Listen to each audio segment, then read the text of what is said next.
Break के पहले हम लोग ने सिंगल एंट्री कंप्लीट कर लिया। अब करते हैं मैन्युफैक्चरिंग। मैन्युफैक्चरिंग सिंपल ही होता है, मैन्युफैक्चरिंग में कुछ डिफिकल्ट नहीं होता है। फाइनल अकाउंट्स,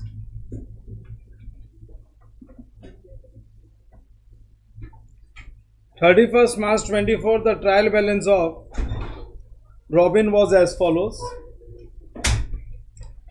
पहले ट्रायल बैलेंस में दिया हुआ opening stock of raw materials, work in progress and finished goods. Then we have debtors, carriage on purchase, bill receivable, wages, salaries, telephone and internet charges,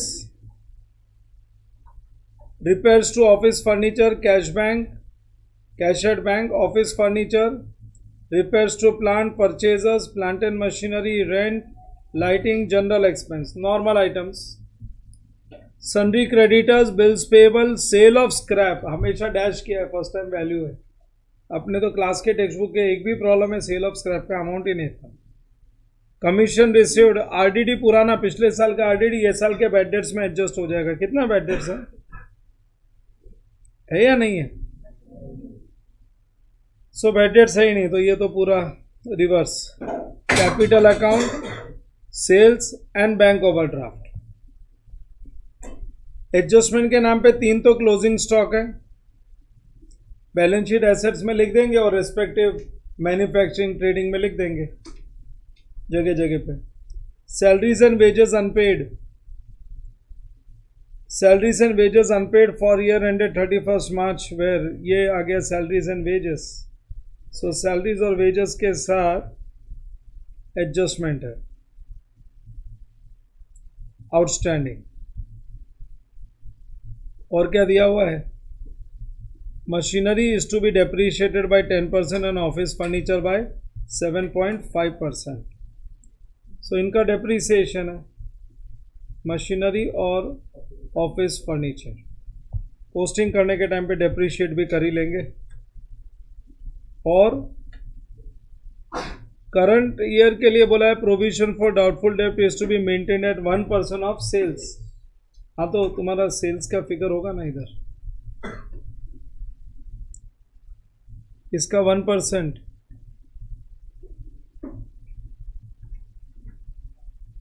1% यही आया ना। 50,160 का आरडीडी क्रिएट करना है, डेटर से माइनस होगा और पीएनएल डेबिट। से एक डॉट डेटर पे भी डाल देता हूं, ये रहा। ये अगले साल के बैड डेट्स के लिए प्रोविजन है।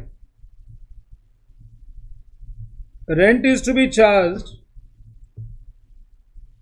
3/4 to factory, 1/4 to office।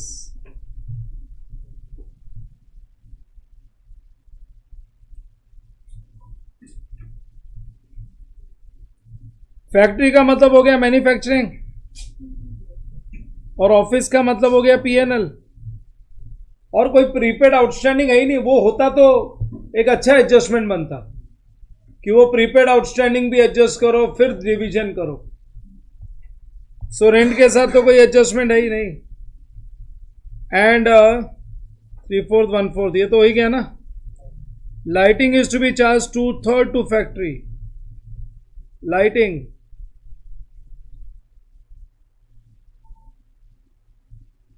Lighting का डिवीजन है। 2/3 फैक्ट्री का मतलब हो गया मैन्युफैक्चरिंग एंड 1/3 ऑफिस का मतलब हो गया पीएनएल। चलो, अपने क्लास के टेक्स्ट बुक में जो प्रॉब्लम है उसमें तो साथ में प्रीपेड आउटस्टैंडिंग का एडजस्टमेंट डाला हुआ, एक स्टेप आगे इससे। सो ये कोई डिफिकल्ट एडजस्टमेंट से ही नहीं। Prepare manufacturing trading profit and loss account, balance sheet भी नहीं पूछा है। Prepare manufacturing trading profit and loss account for 31 March. Balance sheet बनाने का जहाँ जहाँ पे जरूरत पड़ेगा पोस्ट करने का, बाकी वर्किंग नोट बोल देंगे। जिधर जरूरत नहीं पड़ेगा उधर छोड़ देंगे, क्योंकि क्या है ना, फिर वो गड़बड़ हो जाता है, फ्लो बिगड़ जाता है तुम्हारा। लिखो, नया पेज ले लो।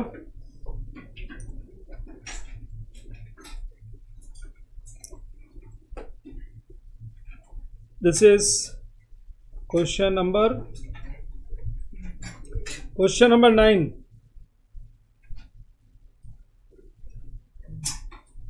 Question number 9, right? Manufacturing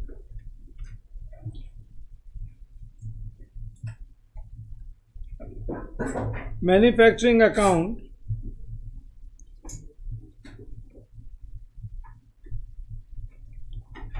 for the year ended 31st March 2024.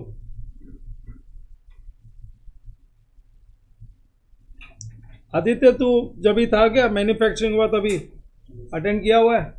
अब समझेगा, वो किया है ना तूने?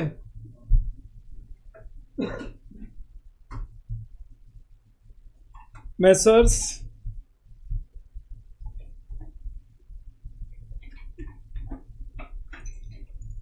बीस लाइन का बना लो. 1 2 3 4 5 6 7 8 9 10 11 12 13 14 15 16 17 18 19 20 लाइन्स का बना लो.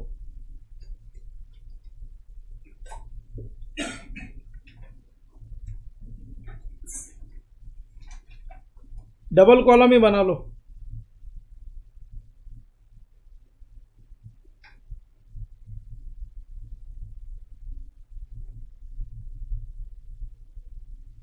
नीचे trading account,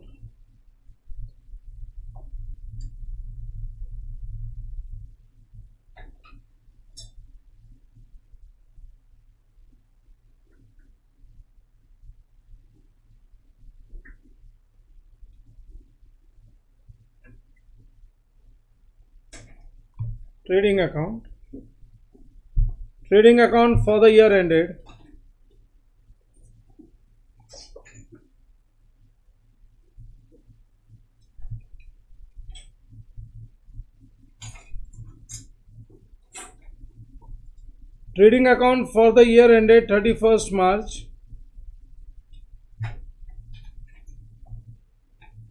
2024. Then go to the next page.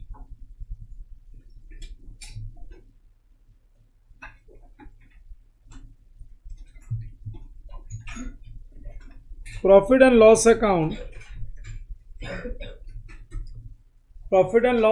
for the year ended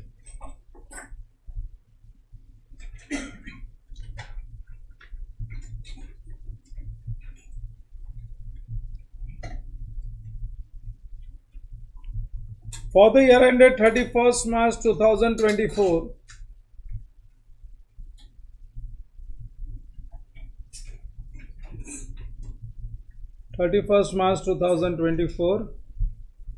And prepare profit and loss account for 16 lines.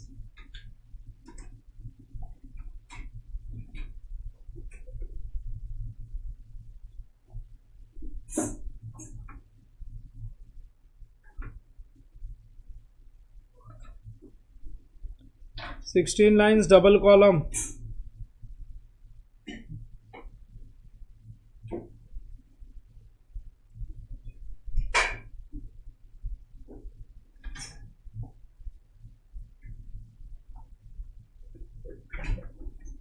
Balance page, balance sheet.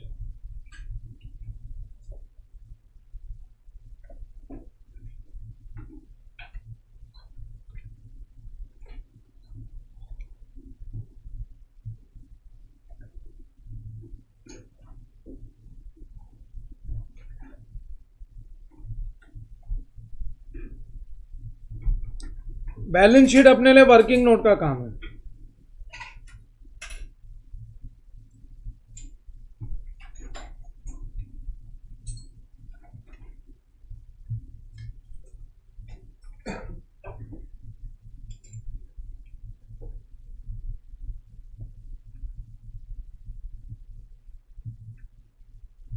Balance sheet is on 31st March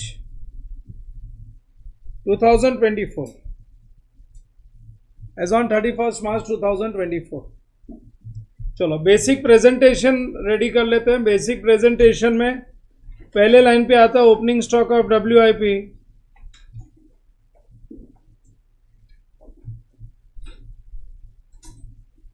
और last line पे आता है closing stock of WIP।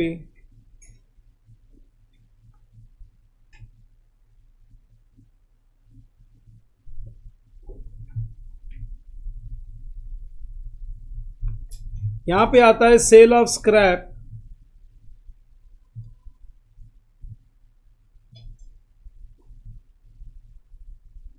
और to raw materials consumed.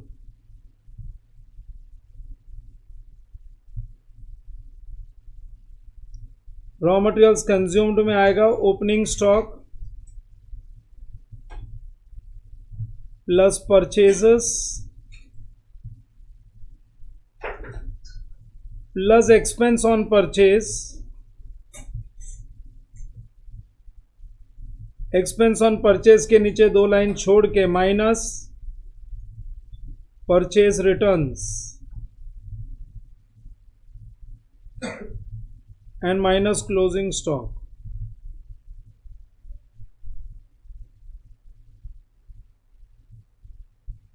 Minus closing stock, और उसके बाद immediate next line पे लिखेंगे to wages.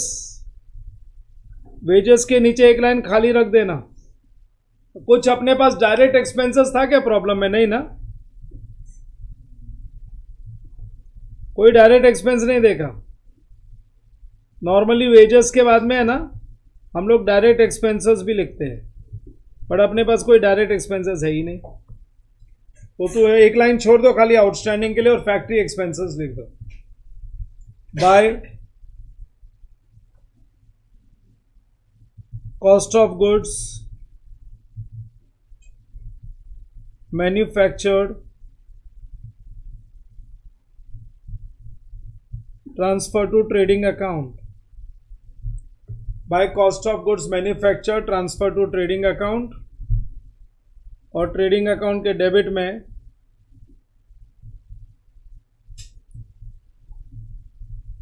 To opening stock of finished goods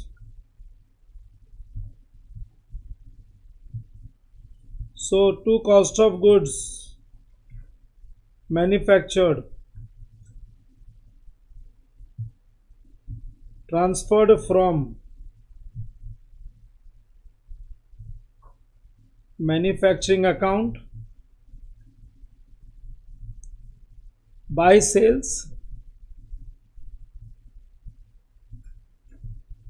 by closing stock of finished goods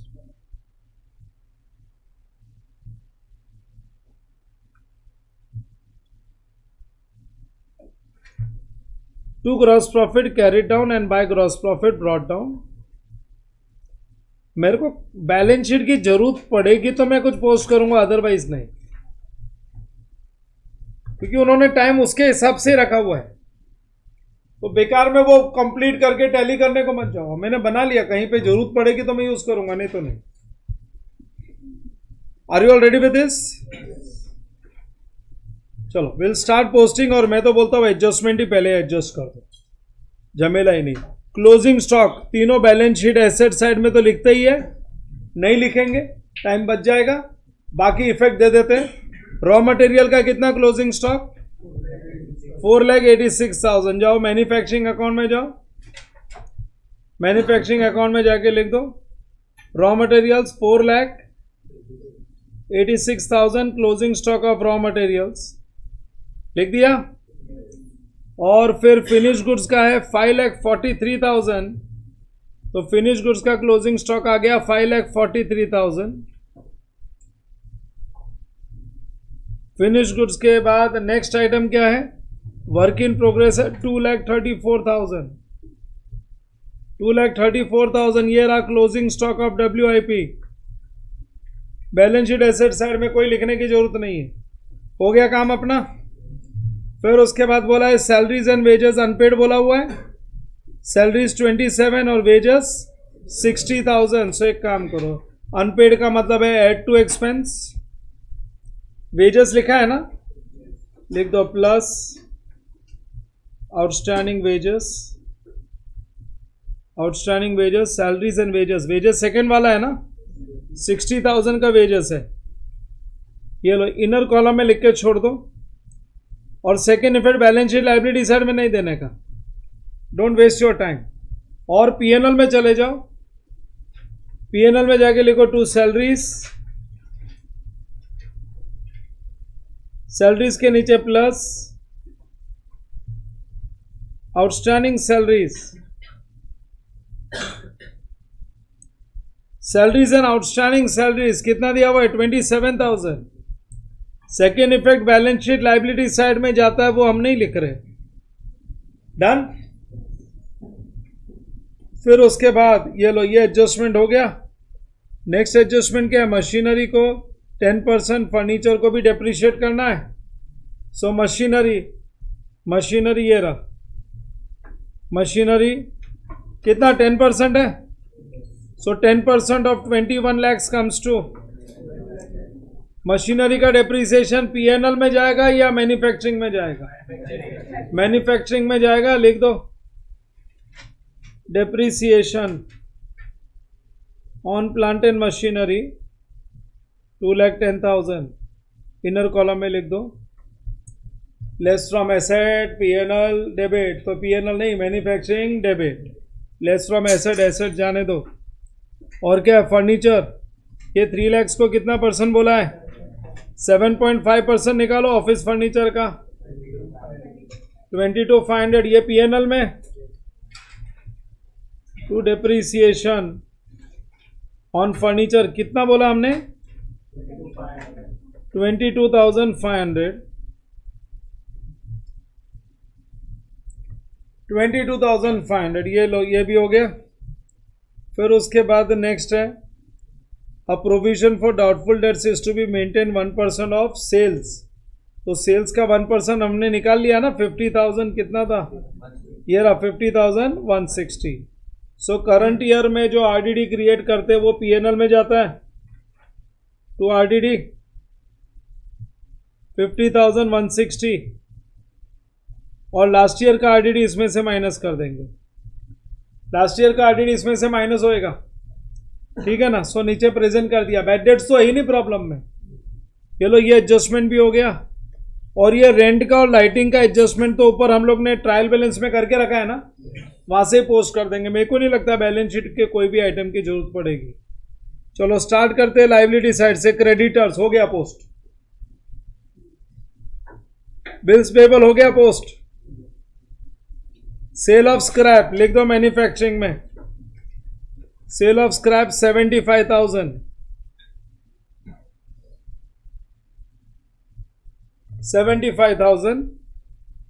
अरे हर्षित ऐसा नहीं होता है, 15 मिनट का मतलब 15 मिनट, तुम कभी भी आओगे कभी भी अटेंड करोगे, ऐसा नहीं है। ये 3 इडियट्स वाला क्लासरूम नहीं है, किधर भी घुस के ज्ञान ले लिया, 400 पेटेंट बना लिए। स्टार्ट से मैंने 15 मिनट बोला, you get the notification, this nonsense won't be tolerated.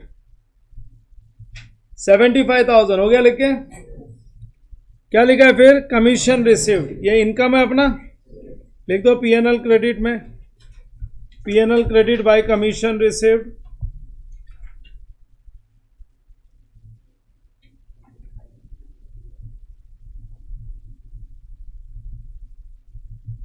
$13,500 था ना, कमीशन रिसीव्ड के बाद है आरडीडी, ये लो ट्रायल बैलेंस का आरडीडी आ गया माइनस 49,500 माइनस आरडीडी, ये एडजस्टमेंट वाला है नेक्स्ट ईयर के लिए, और ये ट्रायल बैलेंस वाला है, ट्रायल बैलेंस वाला है कितना है 49,500 है, बोलो कितना आउटर कॉलम में 660। एक्चुअली दो अलग अलग आइटम है, पिछले साल वाला एक्सेस प्रोविजन है वो पीएनएल क्रेडिट में जाना चाहिए, और करंट ईयर वाला पूरा पीएनएल के डेबिट में, खाली प्रेजेंटेशन साथ में हो रहा है। आउटर कॉलम में नेट फिगर खाली शो किया अपन ने। फिर क्या आ गया, कैपिटल कर दिया post, balance sheet item sales लिख दो 50,16,000, 50,16,000, 50,16,000 सेल्स। बैंक ओवरड्राफ्ट हो गया पोस्टिंग। नाउ डेबिट साइड में opening stock 6,30,000, raw material raw material 6,30,000 और ये था 2,85,000 WIP। WIP लिख दो 2,85,000, ये है ना, देखो लो 2,85,000 और फिनिश गुड्स है 4,65,000। फिनिश गुड्स लिख दोगे 4,65,000 ट्रेडिंग अकाउंट में, ट्रेडिंग अकाउंट 465, ये हो गया। डेटर्स लिख दिया, RDDP माइनस कर दिया dot. Carriage on purchase, this is nothing but expenses on purchase 45,000, 45,000 ये रहा एक्सपेंसेस ऑन परचेज, लिख दो carriage.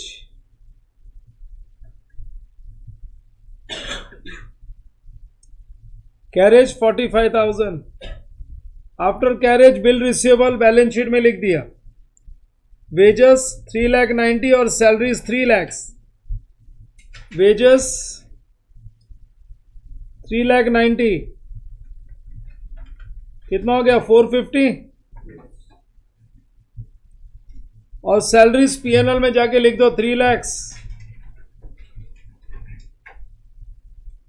So this comes to 3,27,000, 3,27,000। ये लो, दो आइटम और हो गया लिखे। Telephone and internet expenses 30,000, telephone and internet expenses, ये तो PNL वाले आइटम्स है।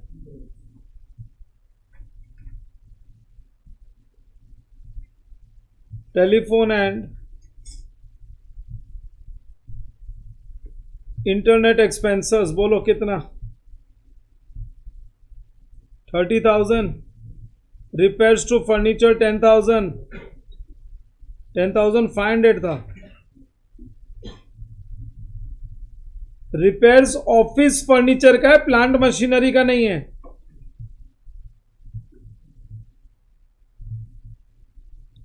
अगर प्लांट मशीनरी का होता ना तो हम लोग मैन्युफैक्चरिंग में लिखते थे। 10,500 ऑफिस फर्नीचर का repairs. Cash bank balance sheet में चला गया, ऑफिस फर्नीचर डेप्रिसिएशन के साथ बैलेंस शीट में। हाँ, रिपेयर्स टू प्लांट जाने दो, कहां पे जाएगा ये, मैन्युफैक्चरिंग में 33,000। Repairs to plant,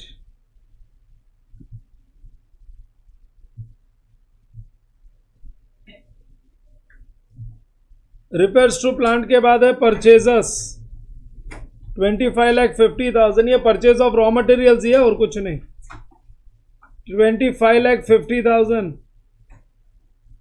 25,50,000 परचेजस। परचेजस के बाद प्लांट एंड मशीनरी भी डेप्रिसिएशन लिख दिया। हाँ, अब रेंट दोनों जगह पे। पहले 1,80,000 का 3/4 बोलो, 1,35,000। मैन्युफैक्चरिंग अकाउंट में जाओ, रेंट 1,35,000 ईयर। बैलेंस क्या बच गया 45,000 PNL में लिखेंगे।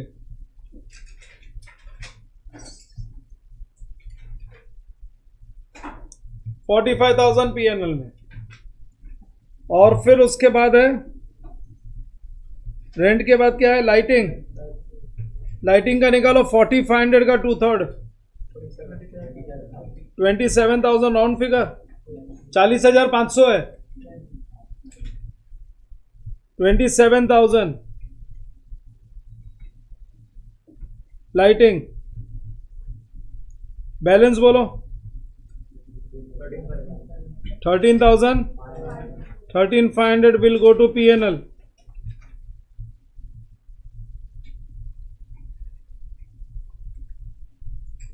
फिर उसके बाद last general expense, nothing is said, ये ऑफिस एक्सपेंसेस है। 45,000 general expenses, 45,000 to general expenses. Balance sheet draw करने का ही टाइम खराब हो गया अपना, बट वो अपने को पहले नहीं मालूम रहता, एग्जाम में बना लेने का। कहीं पे जरूरत पड़ा तो लिख देना, कुछ कैलकुलेशंस में कभी कभी काम आता है। Done. All adjustments as well as trial balance items posted. अब क्लोज करना चालू करेंगे।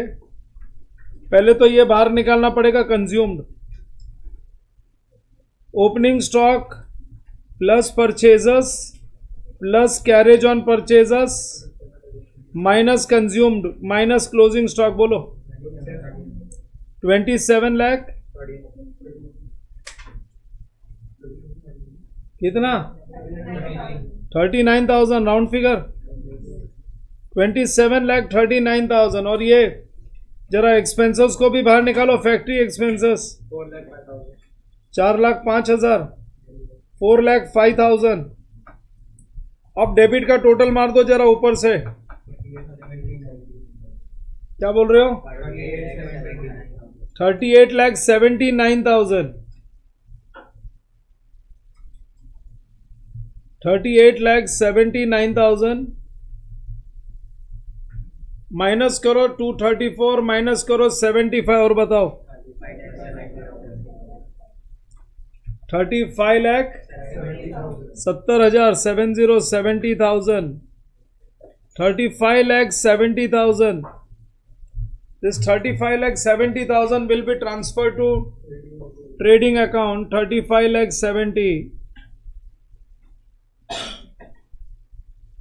हाँ, ट्रेडिंग अकाउंट के क्रेडिट साइड का टोटल बोलो मेरे को जरा 55,59,000।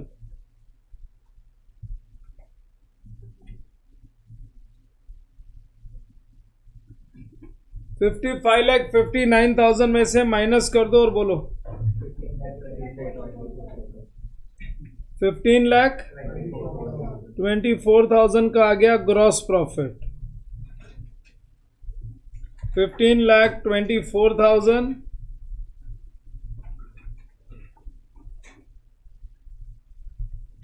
हाँ, अब पीएनएल अकाउंट के क्रेडिट का टोटल बोलो 15,37,500।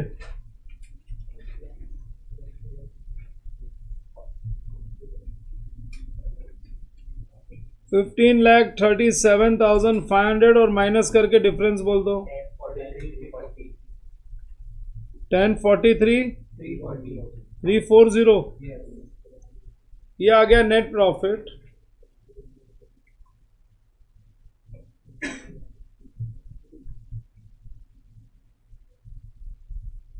To net profit transfer to capital. See वैसे टैली ट्रायल बैलेंस अपने को दिया था, बैलेंस शीट बनाते तो बैलेंस शीट भी टैली हो जाते थे, बट टैली ट्रायल बैलेंस के साथ भी उन लोगों ने ये नहीं बोला प्रिपेयर बैलेंस शीट। सो बेकार में बैलेंस शीट बनाने में टाइम मत डालो, तुमको शॉर्ट पड़ जाएगा। तुमको ये कंफर्मेशन नहीं देना है कि मेरा सॉल्यूशन राइट है, ऐसे भी राइट ही है। सो मैंने बना के रखा, कहीं पे जरूरत पड़ता हो तो लिख देते थे, अपने को जरूरत नहीं पड़ा कोई कैलकुलेशन के लिए तो वो खाली रह गया। चलो, even this question is done. So हम लोग ने और एक क्वेश्चन कंप्लीट कर लिया। This was question number 9। बीच में अपन ने एक ही छोड़ा है ना, खाली बिल्स ऑफ एक्सचेंज। मैंने बोला था इसके बाद में हम लोग फाइनल इस पे जाएंगे, कंपनी अकाउंट्स पे। After this will go to company accounts.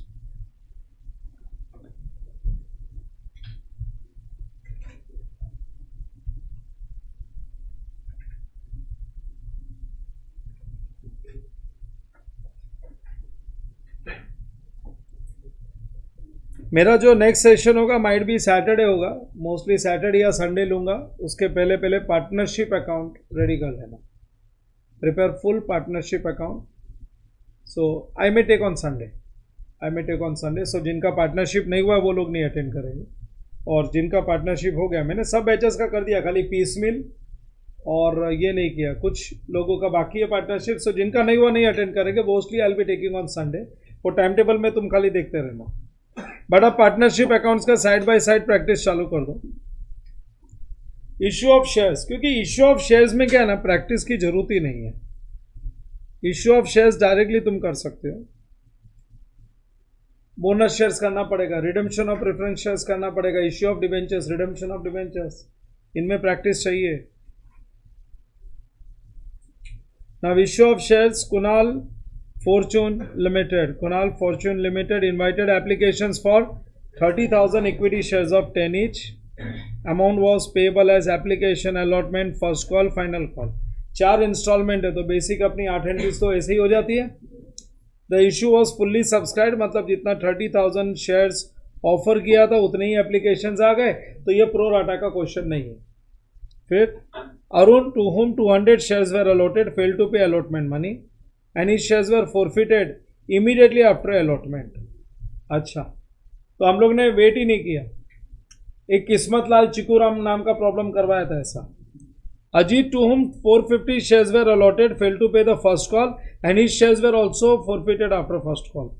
तो 2 फॉरफीचर की तो एंट्री बन गई, एक तो अलॉटमेंट के बाद बन जाएगी, एक फर्स्ट कॉल के बाद। And afterward second and final call was made, और एक है डिफॉल्टर, मतलब धुरंधर हर जगह पे है, 3 धुरंधर है। तीसरा और एक आ गया Mohan to whom 150 shares were allotted fail to pay second and final call his shares were also forfeited. So 3 बार फॉरफीचर की एंट्री 3 अलग अलग स्टेज पे। तो बेसिकली फॉरफीचर की एंट्री में इक्विटी शेयर कैपिटल में इंटू 10 मत लिख देना, बस इंपॉर्टेंट यही है, कॉल्ड अप नॉमिनल वैल्यू। फिर all forfeited shares reissued at ₹9 per share fully paid up pass necessary journal entry. It's a simple question, खाली फॉरफीचर की एंट्री संभाल के, प्रीमियम भी नहीं है इसके अंदर, तो we don't have any premium. बना लो जर्नल। क्वेश्चन नंबर क्या है ये? Question number 15।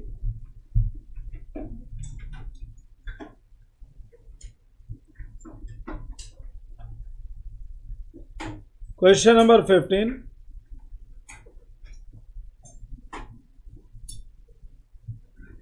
Journal of messrs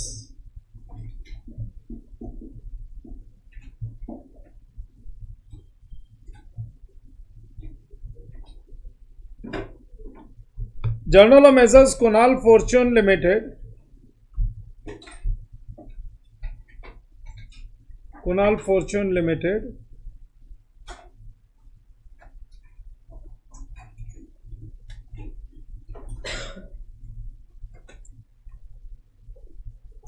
कुछ बच्चों को मैं बोल बोल के थक गया, मेरा जो करंट बैच चल रहा है उसमें बैठो, all lectures they are not attending. Next session I will not allow without additional fees. अभी मैं बोल रहा हूँ बैठ जाओ, अब वो सुनते नहीं है, फिर फेल होने के बाद आएंगे, मैं बैठने नहीं दूंगा। अभी शांति से बैठेंगे, उनका वापस हो जाएगा। बोल बोल के मैं थक गया, उनको नहीं समझता है।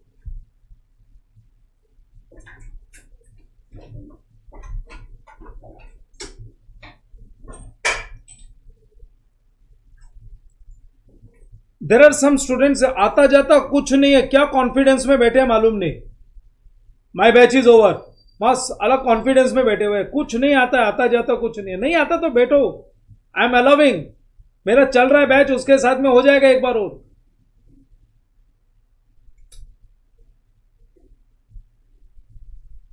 चलो शुरू करेंगे। सबसे पहले एप्लीकेशन की 2 एंट्री, अलॉटमेंट की 2 एंट्री, फिर फॉरफीचर, फर्स्ट कॉल की 2 एंट्री, फिर फॉरफीचर, फाइनल कॉल की 2 एंट्री, फिर फॉरफीचर, फिर reissue and transfer to capital reserves. So मेरे एप्लीकेशन की पहली entry, entry number 1A,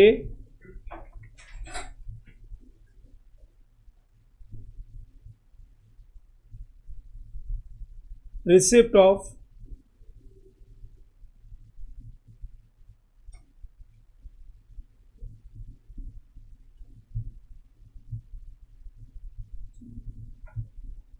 receipt of application money. बोलो क्या एंट्री पास करेंगे? बैंक अकाउंट डेबिट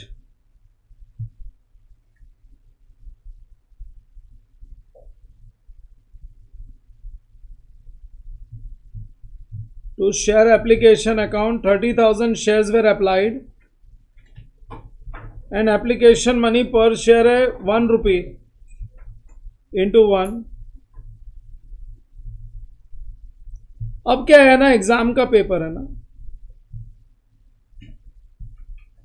कितना भी बोर होए,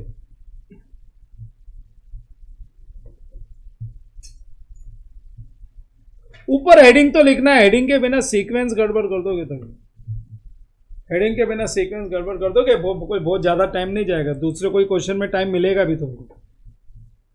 ऑन अलॉटमेंट ऑफ शेयर्स, मतलब ये मान लो 2 बार नरेशन लिख रहे हैं, ऐसा नहीं होता सीए फाउंडेशन में आ गए तो नरेशन ऊपर चला गया, नरेशन तो नीचे ही आएगा भी। ऑन अलॉटमेंट ऑफ शेयर्स बोलो क्या एंट्री पास करना है? Share application account debit, share application account debit to equity share capital account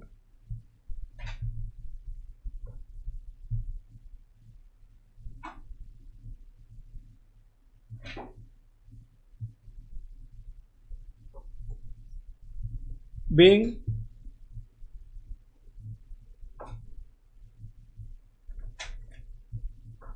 shares allotted to applicants.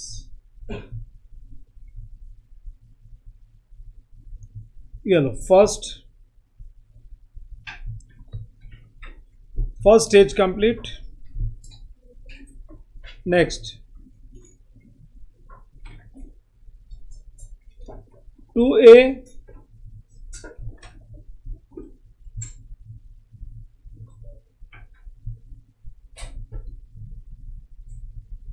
Due for allotment, बोलो ड्यू फॉर अलॉटमेंट की entry,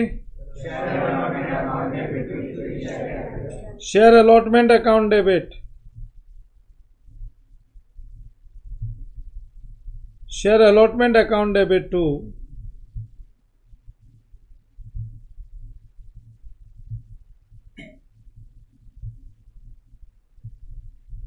equity share capital account 30,000 shares allot किया है और allotment money पर share है 2, 3, 4 ऐसे ही है 60,000 being allotment money due.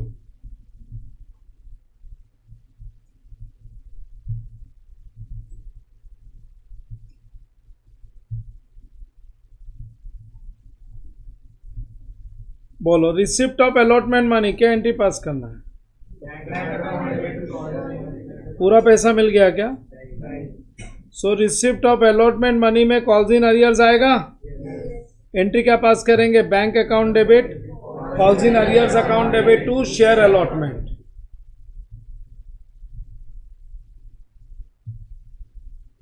Bank account debit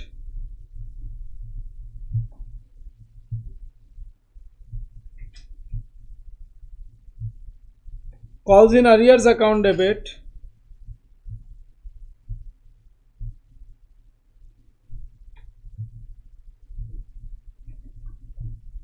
to share allotment में पूरा अमाउंट 60,000 पहले क्रेडिट कर दो और प्रॉब्लम में क्या बोला हुआ है? Arun to whom 300 shares allotted fail to pay allotment money.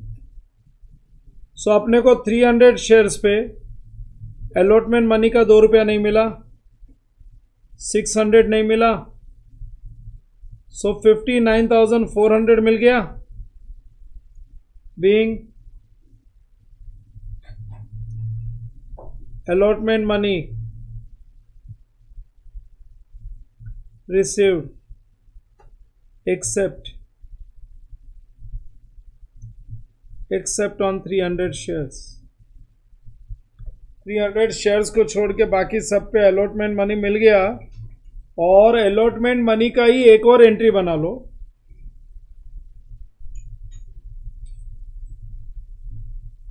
Forfeiture of 300 shares.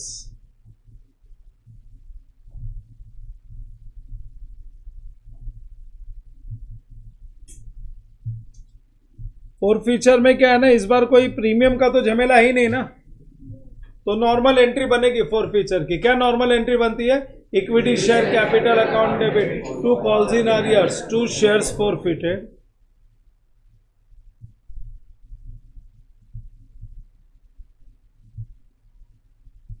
Equity share capital account debit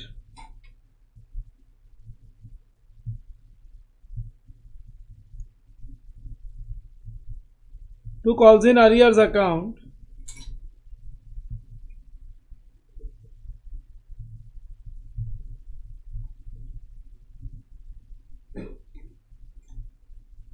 to shares forfeited account, calls in arrears तो ऊपर वाले एंट्री से लिख लो ना, ऊपर कितना कॉल्स इन अरियर्स है 600, वही लिख देते। और बोलो 300 शेयर्स फॉरफिट कर रहे हैं, और अभी तक का called up nominal value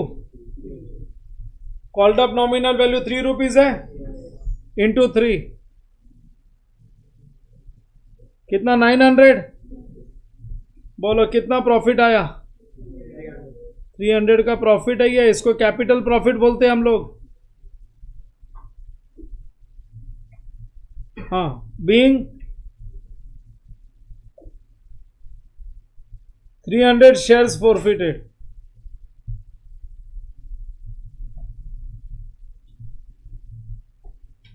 being 300 shares forfeited, ये लो मेरे अलॉटमेंट की 3 एंट्री बन गई। अभी मेरे ऐसे ही सबकी 3 एंट्री बनने वाली है। Number 3 making of first call,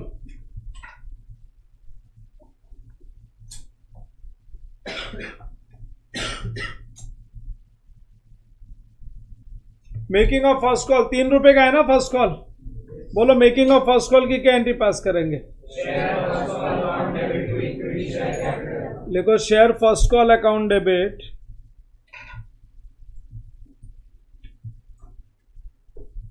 share first call account debit to equity share capital account. Total 30,000 shares थे, उसमें से कितने फॉरफिट कर दिए, तो 30,000 में से अगर 300 निकल गए तो बैलेंस क्या बच गए 29। हाँ, तो कॉल इन्हीं को होगा ना, 3 रुपए का कॉल है, 1 2 3 4 ऐसा ही है। सो सबसे मत मांग लेना, एक तो पैसा खा गए उनका शेयर कैंसिल करके, ऊपर से पैसा और मांगोगे, कितना आ गया 89,100। सो ध्यान रखना इधर।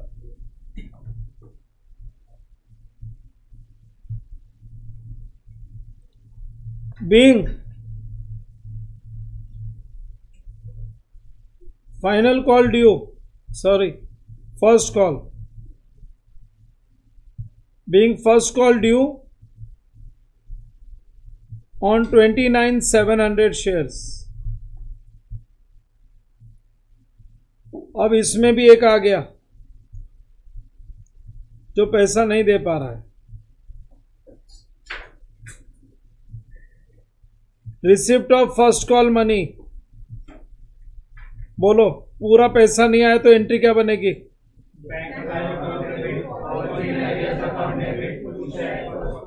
Bank account debit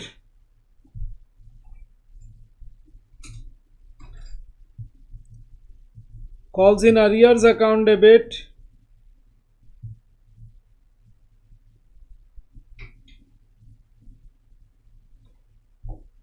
to share first call account, share first call 89,100।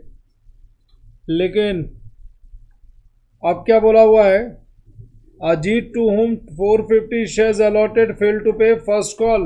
450 shares पे 3 रुपया नहीं आया, 450 पे 3 रुपया नहीं आया, मतलब 1350 क्या 1350 नहीं आया, minus 1350, 87,750 is received।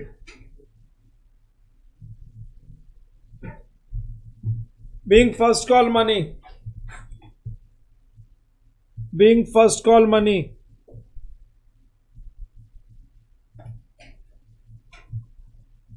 received, except on 450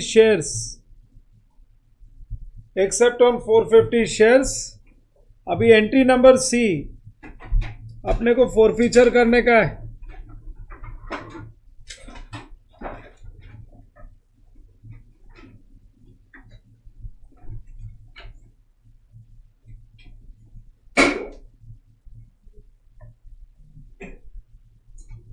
हाँ, entry number C,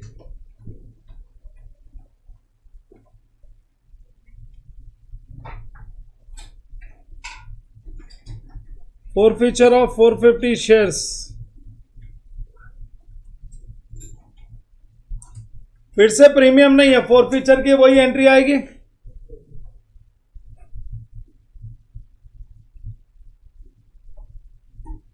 equity share capital account debit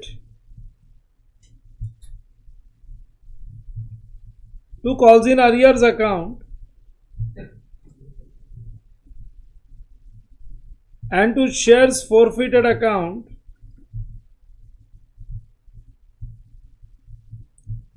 calls in arrears तो ऊपर से ही कॉपी कर लो, 1350 है,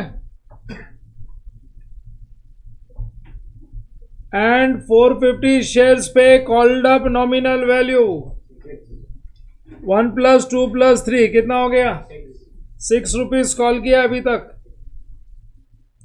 बोलो कितना हो जाएगा, 2700 लेने का था, जिसमें से 1350 नहीं आया, तो कितना आ गया, जो 1350 आ गया वो हम लोग खा गए, वापस से दिया नहीं हम लोग, शेयर्स भी कैंसिल कर दिया, पैसा भी नहीं दिया, तो ये कंपनी का प्रॉफिट हो गया। चलो फिर उसके बाद आगे बढ़ते हैं। Being 450 shares forfeited, 450 shares forfeited, ये लो, अभी ऐसी 3 एंट्री और आएगी। Stage number 4A, stage number 4A, narration से काम चला लोगे, सो सीधा एंट्री बोलो, क्या एंट्री बोलोगे, share second and final call account debit to equity share capital,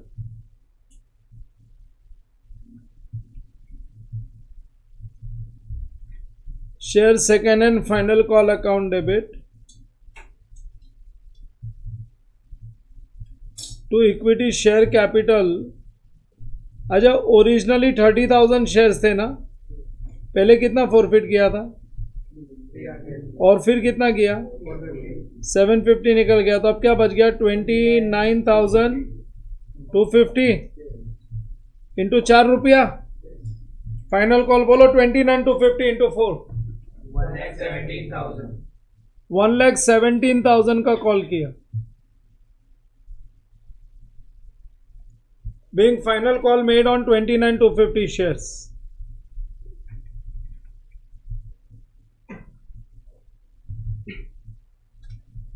Being final call made on 29,250 shares. ये पहली एंट्री। दूसरी entry receipt of final call money, पूरा पैसा मिला क्या, तो एंट्री बन जाएगी bank account debit, bank account debit calls in arrears account debit, लिखते चलो साथ में, bank account debit calls in arrears account debit to what, to share second and final call, second and final call में 1,17,000 credit कर दो। और अब problem में देखते हैं और एक नया defaulter, Mohan to whom 150 shares were allotted, Mohan ने 150 शेयर्स पे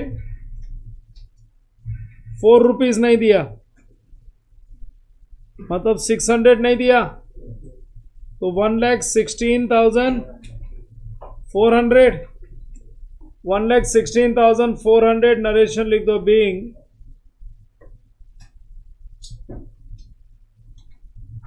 final call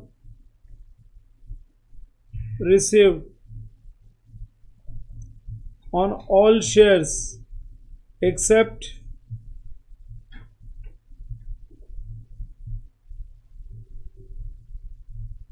except 150 shares,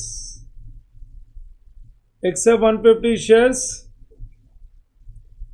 now forfeiture, अब अपने को ये 150 शेयर्स भी फॉरफिट करने हैं, सो ये 150 शेयर्स पे बोलो क्या एंट्री, सेम क्या entry, equity share capital account debit to calls in arrears to shares forfeited,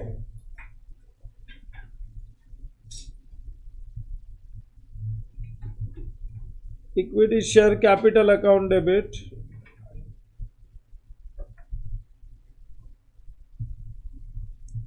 to calls in arrears 2 shares forfeited. अच्छा कॉल सिनेरियोस ऊपर से ही ले लो ना, कितना था 600 रुपीज, लेकिन अब ये 150 शेयर्स फाइनल कॉल के बाद फॉरफिट हुआ है ना, तो फाइनल कॉल के बाद फॉरफिट हुआ है तो 1 + 2 + 3 + 4 पूरा 10 रुपीज कॉल्ड अप है into 10.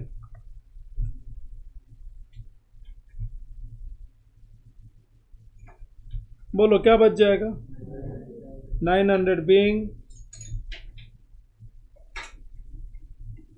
150 shares forfeited.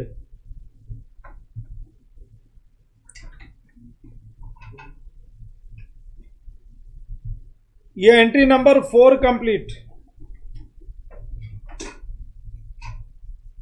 Entry number 5 ABC. Entry number 5 ABC. एक मिनट, हम पहला 300 750 हो गया, 750 + 150 हो गया 900. अब ये 900 शेयर्स को रीइश्यू करने का है. क्या प्राइस पे? 9 रुपीज पे रीइश्यू करेंगे, लेकिन सर्टिफिकेट देंगे फुल्ली पेड का. सर्टिफिकेट फुल्ली पेड का आएगा. सो लिख दो बैंक अकाउंट डेबिट 900 × 9, लेकिन शेयर सर्टिफिकेट जो देंगे एक लाइन छोड़ के वो फुल्ली पेड का 9000. तो अपने को कितने का नुकसान हुआ? तो जो नुकसान हुआ वो जो प्रॉफिट में ये अलग अलग ऊपर प्रॉफिट अकाउंट्स थे ना, वहीं से एडजस्ट हो जाएगा. सो लॉस को शेयर्स फॉरफिटेड अकाउंट से ही एडजस्ट करेंगे. This is the loss being 900 shares reissued.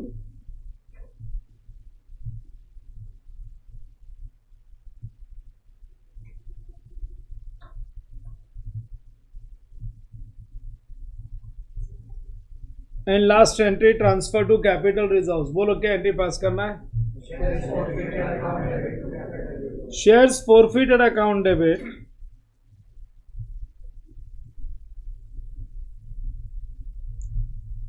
shares forfeited account debit to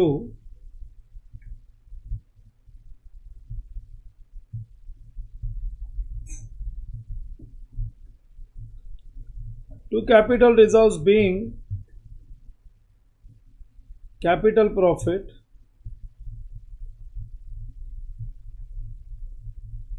transfer to capital reserves. Being capital profit transfer to capital reserves.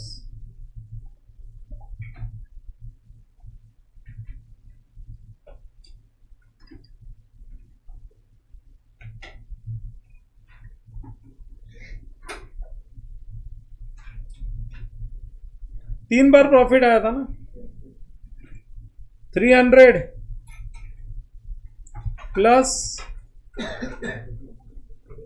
1350 and plus 900.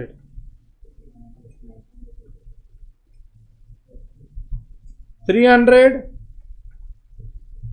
plus 1350 plus 900 minus reissue पे loss हो गया, ये 900 का loss है, minus 900. बोलो क्या बच गया?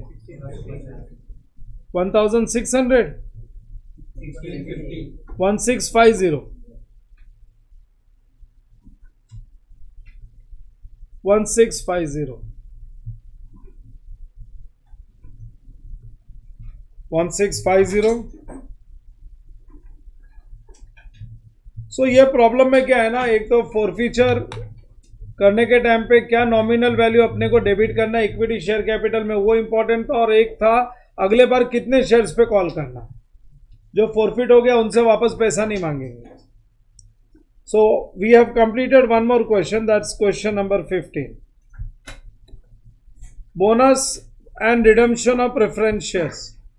For bonus and redemption of preference shares तुम लोग ही बताओ मेरे को. बोनस शेयर्स, अपन ने बोनस शेयर्स किया था, है ना। रिडम्पशन ऑफ प्रेफरेंस शेयर्स और बोनस के लिए एक छोटा सा रिकैप चाहिए मेरे को।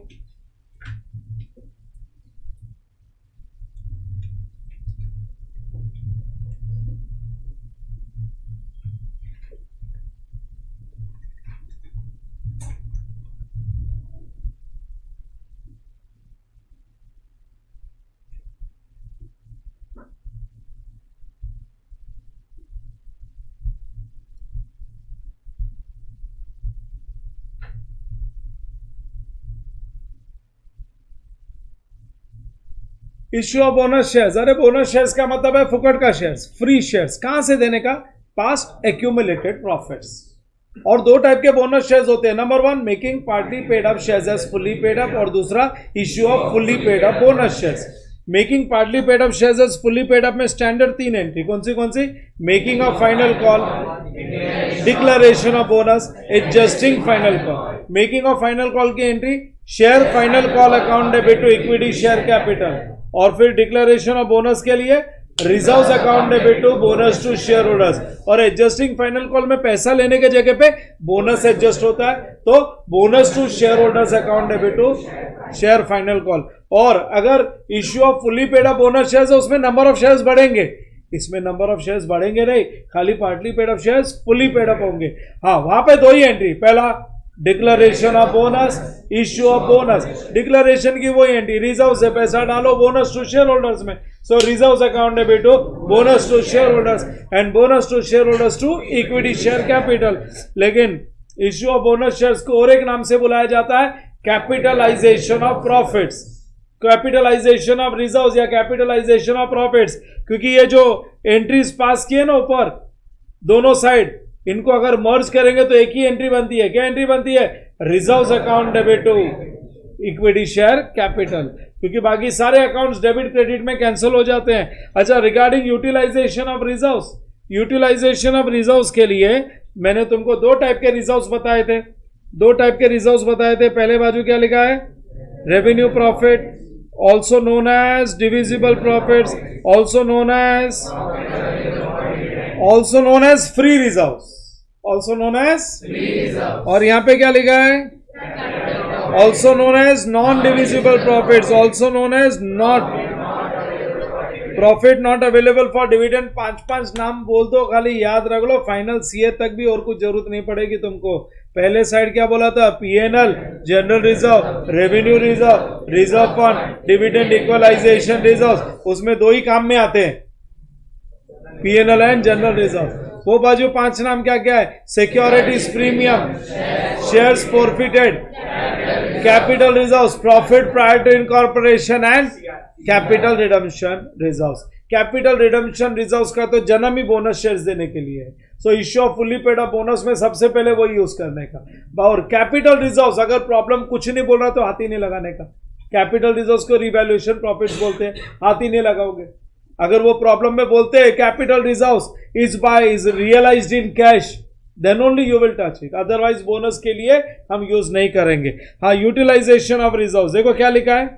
in case of making partly paid up shares as fully paid up only revenue profits का मतलब है P&L, general reserves, revenue reserves, reserve fund, dividend equalization reserves. So making partly paid up shares में यही use होता है। लेकिन in case of issue of fully paid up bonus shares, first if capital profits are not sufficient then, and if there are no capital profits then, इसका मतलब ये हुआ revenue profits तो दोनों टाइप के बोनस में यूज होगा। पहले वाले में तो खाली रेवेन्यू यूज होगा, और लेकिन issue of fully paid up में अगर कैपिटल प्रॉफिट सफिशिएंट नहीं है तो यूज होगा। सो रेवेन्यू प्रॉफिट्स दोनों जगह पे यूज होता है। फिर उसके बाद में मैंने कुछ पॉइंट्स और बताए थे। In absence of information, read करो सब लोग। In absence of information capital reserve should not be because it is assumed to be created out of revaluation of assets. And number 8, bonus shares can be issued to preference shareholders if they are participating preference shareholders है तो हम लोग उनको bonus shares issue कर सकते हैं। और क्या लिखा हुआ यहाँ पे? If due to bonus shares issued and paid up capital exceeds authorised capital, then हमने ऐसे प्रॉब्लम सॉल्व किए जहां पे बोनस शेयर्स इश्यू करने के बाद ऑथोराइज्ड कैपिटल कम पड़ गया, जो पहले वाला था ना इशूड प्लस बोनस करके मालूम पड़ा अब नया ऑथोराइज्ड कैपिटल दिखाना पड़ेगा, तो ऑथोराइज्ड कैपिटल इंक्रीज बाय की वर्किंग बनाई है हम लोग ने। और एक लास्ट पॉइंट क्या लिखा हुआ है, और issue of fully paid up bonus shares existing shares must be, in other words fully paid bonus shares अगर प्रॉब्लम में कुछ पार्टली पेड अप शेयर्स है और कंपनी उनको रिजर्व्स में से फुल्ली पेड अप नहीं कर रही है और सीधा फुल्ली पेड बोनस डिक्लेयर कर रही है, तो अपने आप से make final call collect money, so it is hidden adjustment in that case, because shares fully paid up होंगे ना तो ही उनको फुल्ली पेड बोनस शेयर्स मिलेगा। अपने आप से एंट्री पास कर लेना फुल्ली पेड अप करने की। सो ये अपना बोनस था। साथ में बोनस के साथ में एक चीज और करवाया था जो अपने को याद नहीं रहता है, and that was right shares. Right shares का मतलब होता है सब्सिक्वेंट पब्लिक इश्यू। लाइन से पॉइंट वाइज के एग्जाम के दिन भी अपने को कुछ दिन के बाद में भी देखे तो मालूम पड़ जाए। क्या लिखा है? राइट शेयर्स मींस पब्लिक को शेयर्स इश्यू करके पैसा लिया है, उसके बाद में these shares are first offer to at concessional price. अरे लोअर प्राइस पे हम लोग ऑफर करते हैं, और राइट शेयर्स के जस्ट पहले मार्केट स्पेक्यूलेट होता है और प्राइस शेयर्स की बढ़ जाती है, उसको बोला जाता है cum right price. So market price per share just before right issue is known as cum right price. मैंने एग्जांपल 60 रुपीज लिख दिया है, लेकिन राइट शेयर्स कंसेशनल प्राइस पे दिया जाता है और उसको बोलते हैं राइट इश्यू प्राइस। क्या बोलते हैं उसको?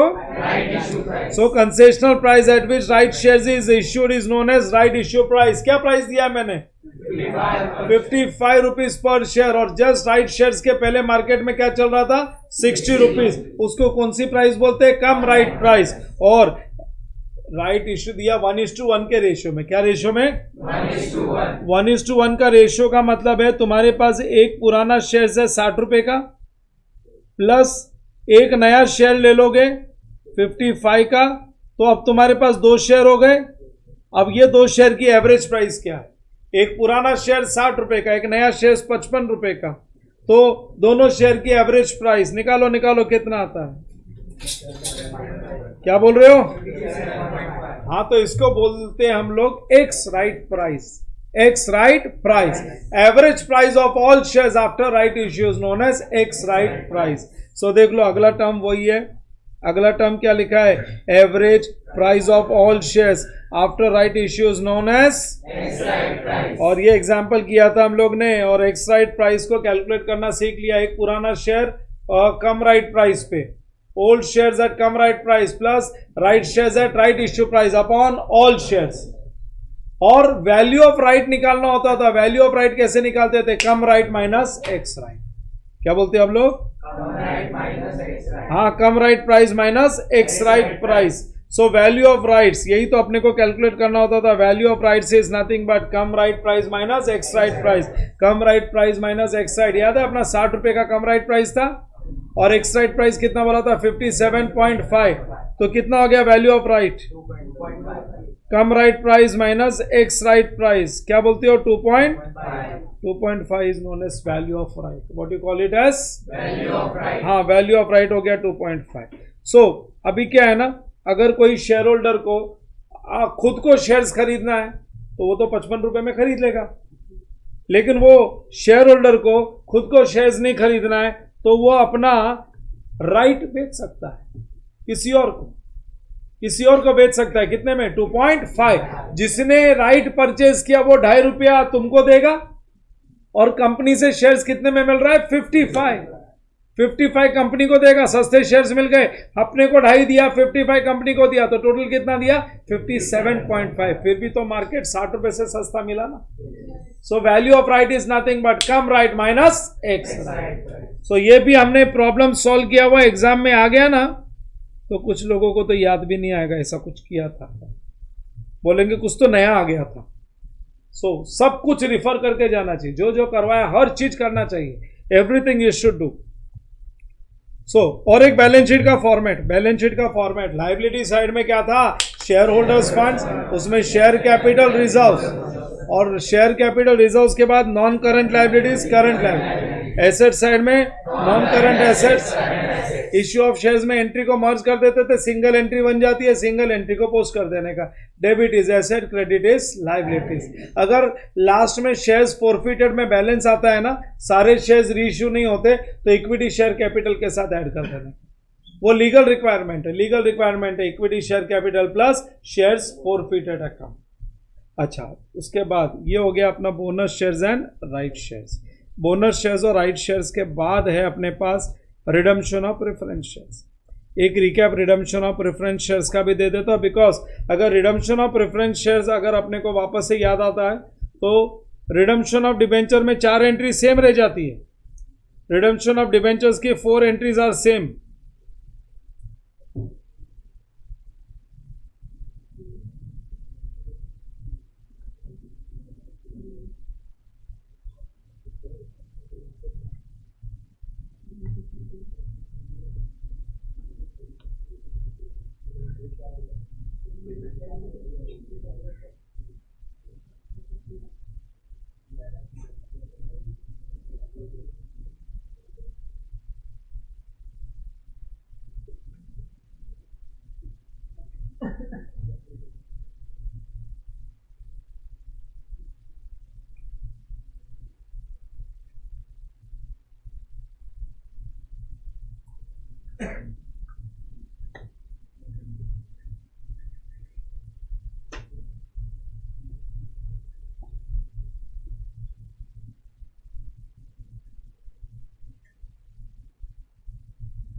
Redemption of, the word redemption means what?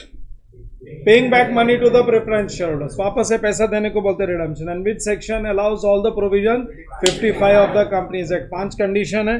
Condition number 1 is it should be authorized by articles of association of the company. Condition number 2, partly paid up cannot be redeemed. In order to redeem them, they have to be made fully paid up by making a final call. और final call के लिए entry क्या पास करेंगे? Share final call account debit to equity share के, sorry, share final call account debit to preference share capital.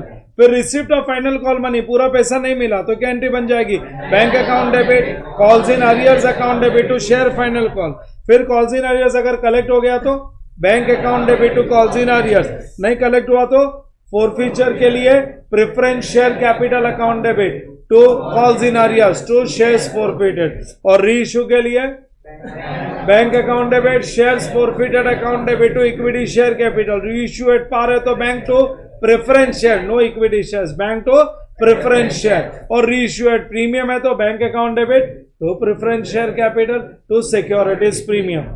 And last transfer to capital reserves के लिए shares forfeited account debit to capital reserves. और preference shares can be redeemed either at par और at premium but never at, बोलो 100 rupees का shares अगर 100 rupees में repay कर दिया तो रिडम्पशन एट पार, और 110 पे किया तो रिडम्पशन एट प्रीमियम। ये 110 में कितना नॉमिनल वैल्यू है और कितना प्रीमियम है? अच्छा, ये प्रीमियम पे करेंगे फ्रॉम डिविजिबल प्रॉफिट्स। कहां से पे करेंगे? आउट ऑफ डिविजिबल प्रॉफिट्स का मतलब वही PNL, general reserves, revenue reserve, reserve fund, dividend equalization reserves. और नॉमिनल वैल्यू पे करने के लिए 2 सोर्स है। Number 1 proceeds of fresh issue, कभी भी इसमें इक्विटी और प्रेफरेंस ही लेना, डिबेंचर नहीं लेना। और दूसरा क्या है? आउट ऑफ डिविजिबल प्रॉफिट, या तो फ्रेश शेयर्स के कैश से पे करोगे प्रेफरेंस शेयर्स को, या फिर प्रॉफिट्स के कैश से पे करोगे। लेकिन अगर प्रॉफिट्स के कैश से पे किया तो एसेट साइड में प्रॉफिट का कैश निकल गया, लायबिलिटी साइड में प्रॉफिट्स को ट्रांसफर कर दोगे सीआरआर में। किधर ट्रांसफर करोगे? तो यहाँ पे उसके लिए नोट लिखा है, रीड करेंगे सब लोग। Nominal value of preference shares paid out of should be transfer to a newly opened account known as capital redemption reserve. CRR can be utilized only for Bonus shares mean shares issued to the existing shareholders out of past accumulated. अच्छा, transaction 6 entry आएगी redemption की. पहले 2 entry में पैसा जमा करेंगे और बाद में 4 एंट्री रिडेम्पशन की. बोलो, सेल ऑफ इन्वेस्टमेंट, अगर प्रॉफिट पे बेचा तो cash bank account debit to investments to profit and loss. Loss पे बेचा तो cash bank account debit, profit and loss account debit to investment. And proceeds of fresh issue, क्या entry बन जाएगी? Bank account debit to equity और preference share capital to securities premium. Redemption की 4 entry के लिए पहले तो हेडिंग, क्या क्या हेडिंग है? Redemption due, meeting of premium, payment to preference share holder, paid out of profits, transfer to. और रिडम्पशन ऑफ डिबेंचर में यही एंट्री बनती है. खाली क्या है ना, वहां पे paid out of profits, transfer to general reserves. और वो प्रॉफिट्स भी क्या? Debenture redemption reserve fund to general reserves. जितना क्रिएटेड रहता है वही. और कितना क्रिएटेड रहता है? 10% ऑफ नॉमिनल वैल्यू. और इन्वेस्टमेंट्स भी जो बेचते हैं ना, वो 15% ऑफ नॉमिनल वैल्यू. नहीं होता है तो क्रिएट कर लेते हैं, बना लेते हैं, इन्वेस्टमेंट खरीद लेते हैं. इतना सा ही फर्क है. ये टॉपिक आते ही रिडम्पशन ऑफ डिबेंचर्स तो इसका साइड इफेक्ट है. उसमें तो खाली 2 कंडीशन, लीगल कंडीशन याद रखनी है कि DRRF should be 10% of nominal value before redemption and debenture redemption fund investment should be 15% of nominal value. नहीं है तो पहले क्रिएट करो और रिडेम्पशन के पहले इन्वेस्टमेंट बेचो और 4 एंट्री पास करो. और 4 एंट्री में लास्ट एंट्री में जितना डिबेंचर रिडेम्पशन रिजर्व फंड में पैसा है वही खाली करो, बस. और कुछ नहीं करना है अपने को. अच्छा, रिडेम्पशन ड्यू की क्या एंट्री पास करेंगे? वो एंट्री ना, एंट्री पास इधर से होगी, ये इक्वेशन से होगी. रिडेम्पशन ड्यू की एंट्री इधर इक्वेशन से. मालूम है कि इक्वेशन बनाते हैं हम लोग. क्या इक्वेशन है? Nominal value of preference shares to be redeemed is equal to what? नहीं, nominal value of fresh issue. Proceeds नहीं, क्या बोलने का? Nominal value of fresh issue plus divisible profits and premium on redemption is equal to. हाँ, तो इधर से entry बनती है. नॉमिनल वैल्यू के लिए बोलते हैं preference share capital account debit, premium on redemption account debit जो प्रेफरेंस शेयर होल्डर्स दोनों का टोटल, बराबर.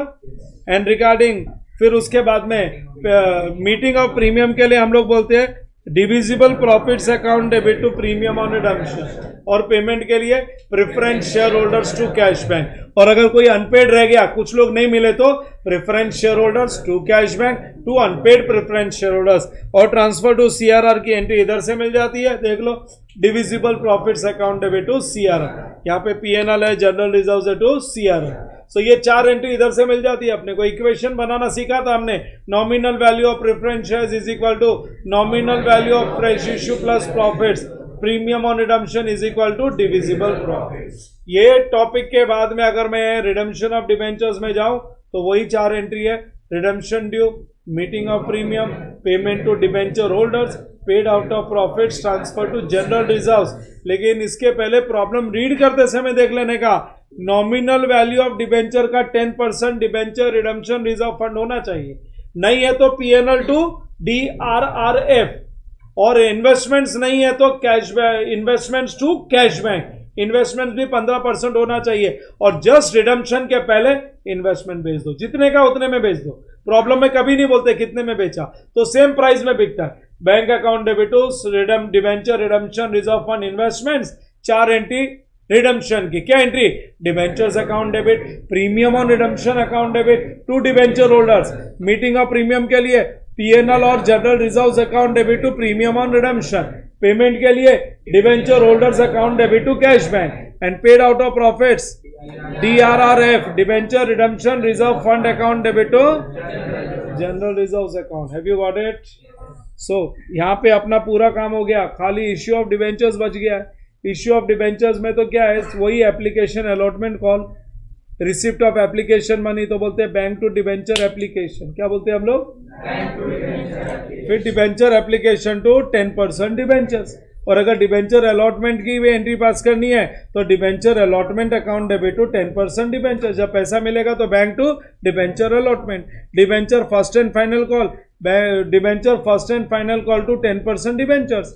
And bank account debit to debenture first and final cost. Debenture में फॉरफीचर तो होता ही नहीं है, और कभी अगर इश्यू के टाइम पे रिडेम्पशन का डिटेल्स देके रखा है, issued at par, redeemable at par, issued at discount, redeemable at par, issued at premium, redeemable at par, ऐसे 6 कंडीशन आ सकते हैं। तो वो 6 कंडीशन में हम ये देखेंगे कि रिडीमेबल कैसे है। अगर रिडीमेबल एट पार है तो कोई एक्स्ट्रा पैसा नहीं दे रहे रिडेम्पशन पे, तो सिर्फ इश्यू की एंट्री बनेगी। इश्यू की एंट्री क्या बनेगी? अगर एट पार है तो bank account debit to 10% debentures, और अगर डिस्काउंट है तो bank account debit discount on debentures account debit to 10% debentures, और प्रीमियम पे है तो bank account debit to 10% debentures to securities premium. लेकिन इनमें अगर रिडीमेबल एट प्रीमियम आ गया तो दो एंट्री बनेगी, एक इश्यू की, एक फ्यूचर लॉस की। फ्यूचर लॉस की एक्स्ट्रा एंट्री क्या आ जाएगी? Loss on issue of debentures to premium on redemption. और प्रॉब्लम में कभी कभी टीडीएस का पेमेंट भी आता है। जब टीडीएस का पेमेंट आता है, debenture interest account debit to bank to TDS payable and TDS payable account debit to bank, ये एंट्रीज पास करनी होती है। रिटर्न प्रैक्टिस करो, all this things which I am covering, ये सब मैंने लिखवा के दिया हुआ है। और अगर इतना करवाया और उसके बाद में तुम्हारा कवरेज, लास्ट में तुम कवरेज नहीं करते हो, वो सब चीज को समेट के नहीं जाते हो, तो एग्जाम अच्छा नहीं जाएगा। ये सब समेटना पड़ेगा, ये सब बराबर से करो। सो जब भी नेक्स्ट क्लास में मिलोगे, remaining questions of company accounts और पार्टनरशिप, ये 2 का प्रिपरेशन करके मिलो। सो ये रिमेनिंग क्वेश्चंस हम लोग कंप्लीट करेंगे। I may take 2 further sessions, 2 session और लूंगा, ये कंप्लीट करना।